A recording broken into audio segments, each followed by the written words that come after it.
Fala galera, tudo bem com vocês? Eu sou o Igor Ribeiro, esse aqui é mais um vídeo do canal. E no vídeo de hoje a gente vai falar da segunda temporada de Sandman, que foi densa, um pouco devagar no começo, mas que engrena e traz aí um final quase poético se não fosse trágico. E antes de começar a falar sobre tudo e mais um pouco, já se inscreve no canal, ativa as notificações para receberem mais conteúdos, curta e comente bastante, me siga nas minhas redes e vamos ao que interessa. E como eu falei, esse começo de segunda temporada, ele foi um pouco monótono, mas ele com o tempo ele vai engrenando e te faz você ficar preso até o final e tomando aquele baque, esperando a resposta do que vai ser a segunda parte e com certeza de um final nada feliz. E isso é meio que proposital, porque Sandman é um universo muito denso, então ele não vai te dar respostas mastigadas, porque ele já te explica logo no começo tudo como vai ser. As bondosas e o destino, eles já falaram pra gente, ó,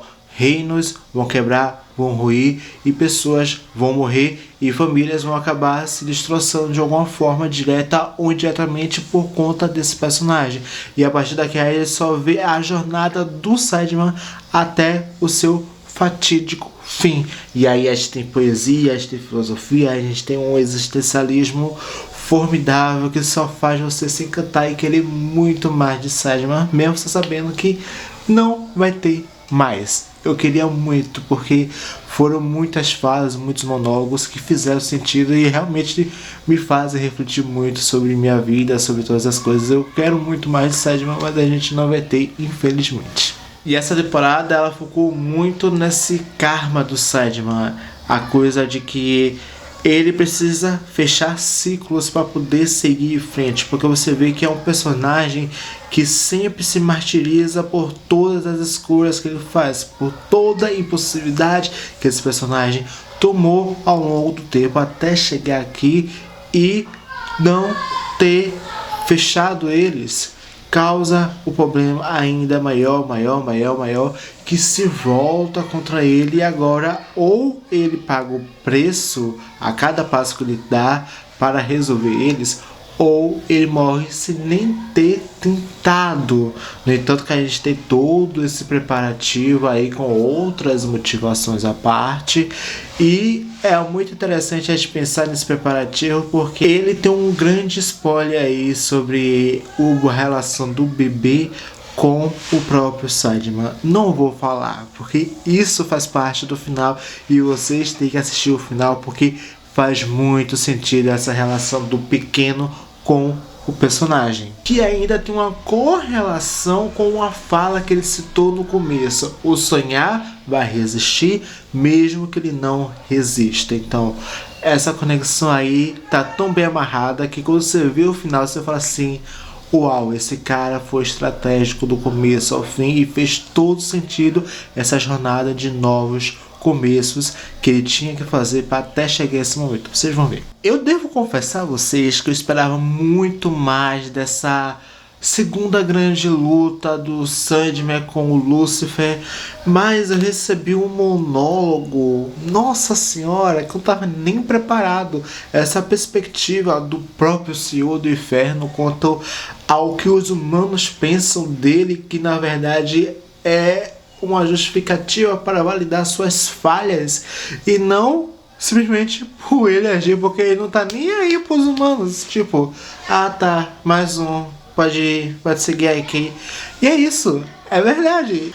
É uma reflexão que eu já tinha por muitas vezes e a série meio que reforçou da sua forma e eu achei magnâmico tudo isso. Realmente a conversa dos dois foi bem decisiva, bem definitiva. Agora essa corta de asas para mim foi o mais tocante. Eu não sei te explicar o quanto sensível e cheio de camadas é essa cena, porque ela tem múltiplos significados e a gente não pode citar um, sendo que você pode pensar 3 ou 4 coisas e ainda assim fazer muito mais sentido do que essa que a pessoa falou para você recentemente ou algum tempo depois de ter assistido essa produção. E eu não sei se vocês sabem, mas o Lúcifer da série que a gente conhece, daquela série lá com outro tom, então e esse Lúcifer daqui, eles são praticamente o mesmo, só que uma roupagem completamente diferente. Dá pra você separar distintamente um de outro, mas aquele Lúcifer que a gente conhece da série, ele vem desse universo de Sandman. E aqui você vê como cada um são distintos um do outro, mas que o seu fim dentro do inferno é praticamente o mesmo. As motivações que levam para fora do inferno são as mesmas. Tem uma roupagem diferente, mas em prática são os mesmos.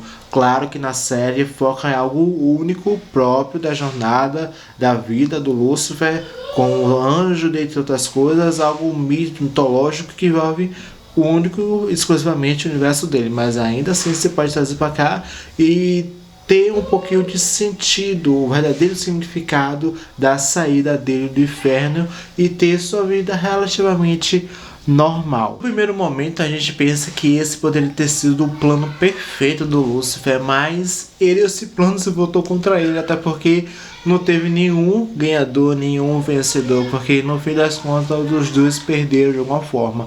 O nosso Sandman perdeu a nossa nada novamente porque ele foi um babaca e ponto final, não tem nenhum outro entendimento. Ele foi estúpido, patético, inconsequente, foi, e agora ele vai pagar as consequências dele, tendo que deixar a nossa nada seguir a vida dele. No entanto que a conversa com ele foi derradeira e faz todo sentido, porque é aqui de fato, essa perspectiva dela sobre ele é o que de fato é o Sandman, um cara solitário que não ama necessariamente a nada e só vê ela como um objeto para suprir essa solidão que ele tem há muitos anos, e ele não sabe falar que essa solidão o atinge de uma forma tão grande, porque ele sempre se martiriza por tudo que ele faz. Então ele nunca sabe o que é amor, o que é solidão, o que é desejo e nem nada, ou seja, ele sempre vai querer aquilo que ele não quer. E aqui a gente vê que esse plano indireto do Lúcifer quase funcionou, mas ele fez uma boa sacada e que me causou muitas reflexões, que daquele banquete todo, né, todos os efeitos especiais que a gente tem, ele vai lá e dá a chave do inferno para o Criador. E isso eu nem tô conseguindo pensar, de tanta reflexão que eu pensei assim, uau, isso aqui teve tantas coisas internas, implícitas ali, que para você achar uma, ainda vai ter muitas outras que vão fazer ainda mais sentido dessa ideia dele fazer aquilo. Mas assim, a gente teve muitos destaques bonitos nessa primeira parte. Delírio é um pote, é uma princesa, é uma bichinha que a gente tem que guardar ela, proteger ela, ficar abraçado com ela eternamente, porque nossa, é de uma sensibilidade, de um amor, carinho tão incondicional que só depois de um pouco de tempo dessa jornada que o Sandman conseguiu realmente entender. Ele sempre gostou dela, mas ele realmente entende o quanto ela é muito importante na vida dele e vice-versa. No entanto que eu sempre busco falar para mim mesmo, e pelo meu entendimento sobre essa trama toda, é que a jornada do Sandman e da Delírio para encontrar o nosso destruição nunca foi sobre encontrar o destruição, mas sim um verdadeiro propósito para o nosso Sandman conseguir fazer as coisas, enfrentar o seu fatídico destino e ter uma certa paz em seus possíveis novos recomeços. Vocês vão entender depois. Um ponto muito decisivo para mim nessa temporada, de entender todo esse contexto e também dessa família toda, foi o destino e a destruição. Eu gostei desses personagens, gostei. Queria não me apegar, mas eu me apeguei.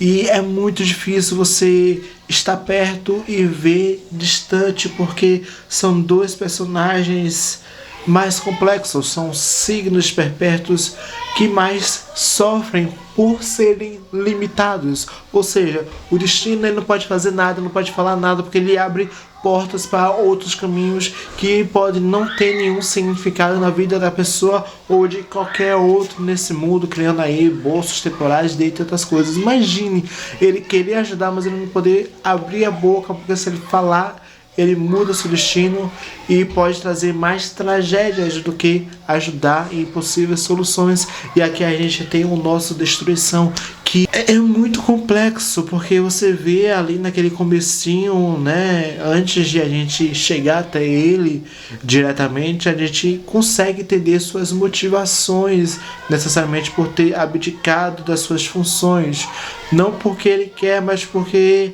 ele vê que é algo muito sem sentido, mas tem um propósito de ele estar no seu próprio reino para manter as coisas no lugar, mas porque o mundo por si só ele se autodestrói de diversas formas, seja por doenças, seja por guerras, por bombas, dentre outras coisas. Então ele viu o futuro e ele sabia que era inevitável fazer com que aquilo não acontecesse, porque destruições são transformações, tanto para o bem, tanto para o mal, e é quase inevitável que isso possa acontecer mais cedo ou mais tarde.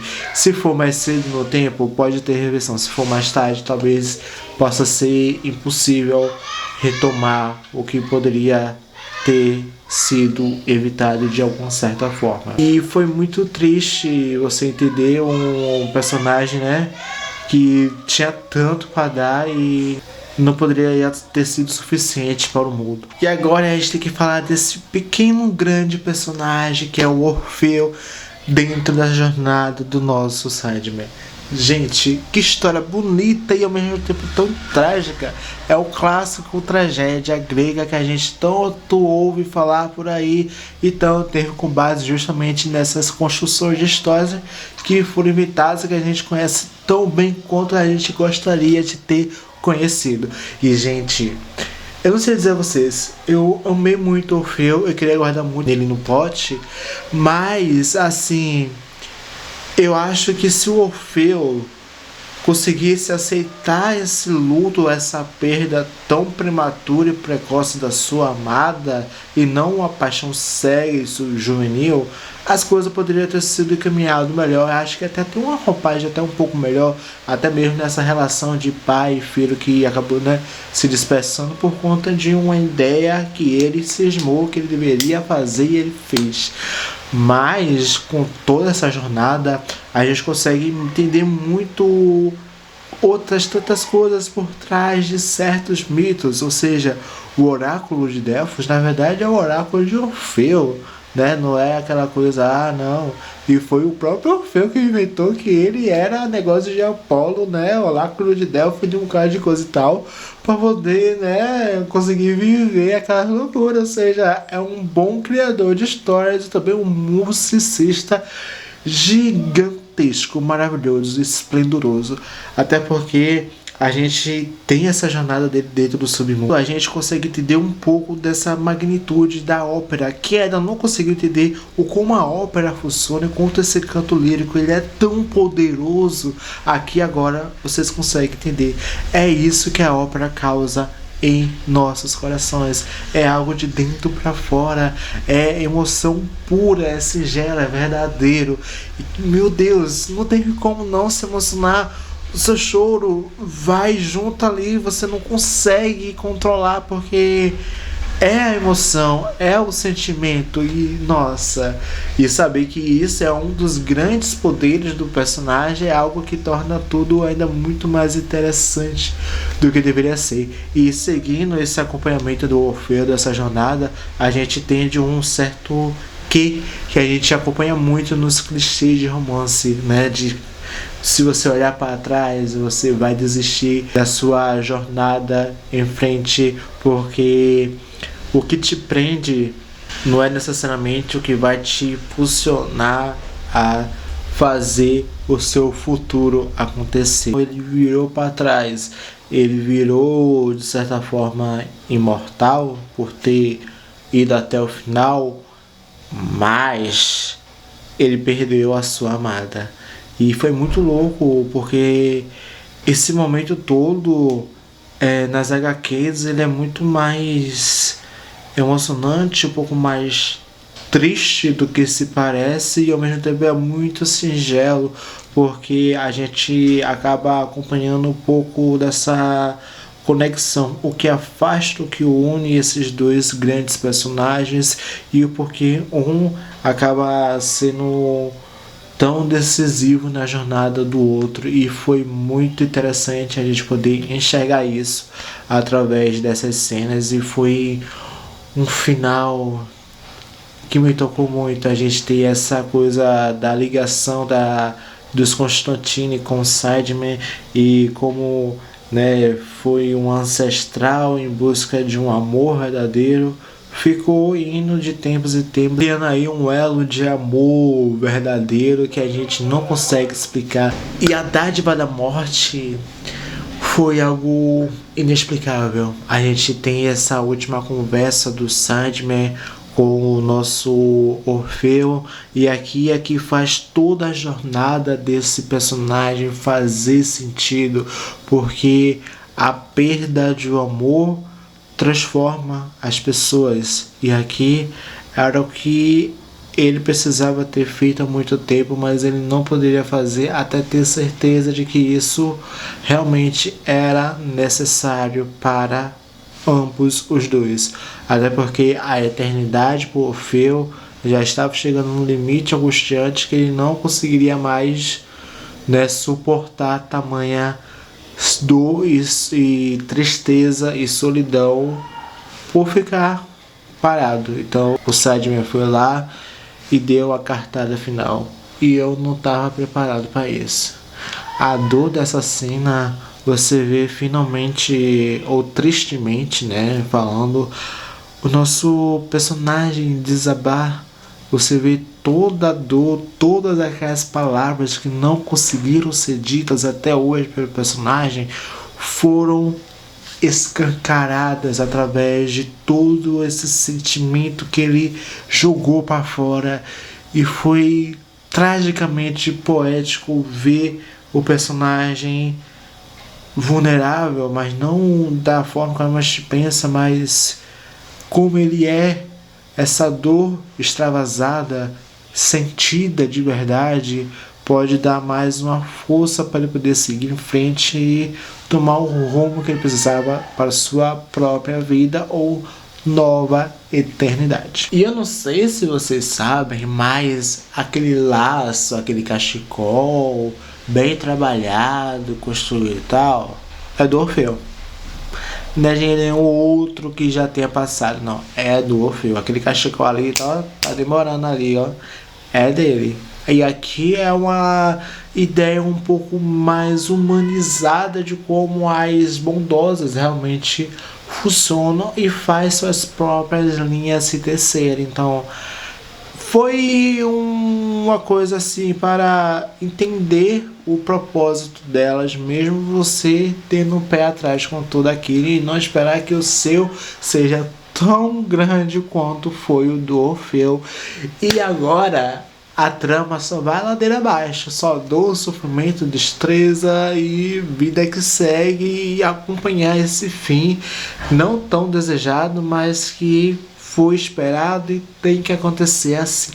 É isso, eu espero muito que vocês tenham gostado. Já se inscreve no canal, ativa as notificações para receberem mais conteúdos, curta, comenta bastante, me siga nas minhas redes, e até a próxima, gente. Tchau!